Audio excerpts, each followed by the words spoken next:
সকলকে আমার আন্তরিক ভালোবাসা আর শুভেচ্ছা। আশা রাখি আল্লাহর দয়াতে আপনারা সকলে ভালো আছেন। নিশ্চয়ই আপনারা অবগত হয়েছেন 15ই ডিসেম্বর রবিবার ঢোলা মাদারতলা ফকির সাহেব হুজুরের যে ওখানে যে মাদ্রাসা আছে হাফিজিয়া মাদ্রাসা, সেই মাদ্রাসার ময়দানে মাঠে আজকে কেন্দ্র সরকার যে ওয়াকফ বিলের সংশোধনের নামে যে 2024 অ্যাক্ট তৈরি করেছে, তার যে ষড়যন্ত্র কেন্দ্র সরকার করছে বিলের নামে, তার প্রতিবাদে বিভিন্ন জায়গায় প্রতিবাদ সভা হচ্ছে। আগামী 15ই ডিসেম্বর রবিবার ঢোলা মাদারতলা ফকির সাহেব হুজুরের ওখানে হাফিজিয়া মাদ্রাসার ময়দানে আহলে সুন্নাত ওয়াল জামাতের ঢোলা থানার কমিটির ব্যবস্থাপনায় এই প্রোগ্রাম ইনশাল্লাহ হবে।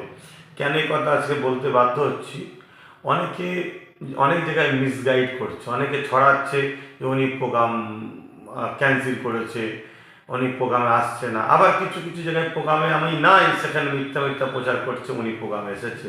তা আমি বলবো আমার এই পেজকে ফলো করুন, বা ইউটিউব PABS ইউটিউব চ্যানেল এবং পীরজাদা এমডি আব্বাস সিদ্দিকী যে পেজ, এই পেজকে ফলো করুন। এতে ফলো করে আপনারা আসবেন। তো আমি আশা রাখবো আপনারা সকল ইসলামের স্বার্থে, মসজিদ মাদ্রাসার স্বার্থে কেন্দ্র সরকার যে আজকে স্বৈরাচারী মনোভাব নিয়ে ওয়াকফ বিলকে সংশোধনের নামে যে ওয়াকফ বিলকে হরণ করার ষড়যন্ত্র করছে, ইমানি দায়িত্বের প্রতিবাদ করাতে আমি যাচ্ছি। আপনারা সকলে আসেন, কোনো গুজবে কাম দেবেন না। ঝড় তুফান যাই হোক, ইনশাল্লাহ আল্লাহর রহমতে 15ই ডিসেম্বর রবিবার যাই হোক ইনশাল্লাহ আমাদের প্রোগ্রাম হবে। আপনারা সকলে আসবেন, সুস্থ থাকেন, ভালো থাকেন, এই আশা রাখছি। আর একটা কথা আপনাদের বলে রাখি, এই সমাজে দেখবেন নতুন করে এই ওয়াকফ বিলকে নিয়ে রাজ্যে বিশেষ করে বা অন্যান্য রাজ্যে তো যারা তথাকথিত সেকুলারের নামে মুসলিম সম্প্রদায়কে দীর্ঘদিন বোকা বানাচ্ছে, তারা এই ওয়াকফ বিলকে নিয়ে একটা রাজনীতিক ঘুঁটি ছাড়াবার জন্য ষড়যন্ত্র করছে। দেখবেন কিছু নামধারী মোল্লা মৌলী সাহেব, বক্তা সাহেবকে বাজারে নামিয়ে দেবে যে ওয়াকফ বাঁচাতে হবে, ওয়াকফ বাঁচাতে হবে। আমার রাজ্য সরকারও সেই ধরনের একটা চক্রান্ত হয়তো আগামী দিন করবে। নিজে থেকে নামতে পারছে না, কেন ইনারাও তো ওয়াকফের জায়গা অনেক হরণ করে রেখেছে, আত্মসাৎ করে রেখেছে। দেখা যাবে বক্তা মৌলী সাহেব ওনাদের যারা খা আছে ভাড়া দিয়ে তাদেরকে নামিয়ে দেবে, তারা বলবে ওয়াকফ বাঁচাও। অতএব একটু বুঝে বুঝে পা দেবেন, কেন এটা আমাদের অস্তিত্বের ব্যাপার। আমি কারো ব্যক্তিগত বিরোধী করছি না, ইসলামের স্বার্থে আপনাদেরকে সজাগ করছি।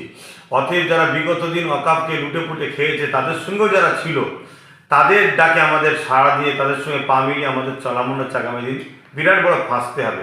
ইসলামের স্বার্থে সজাগটা করলাম, আপনারা একটু বুঝে বুঝে পা দেবেন।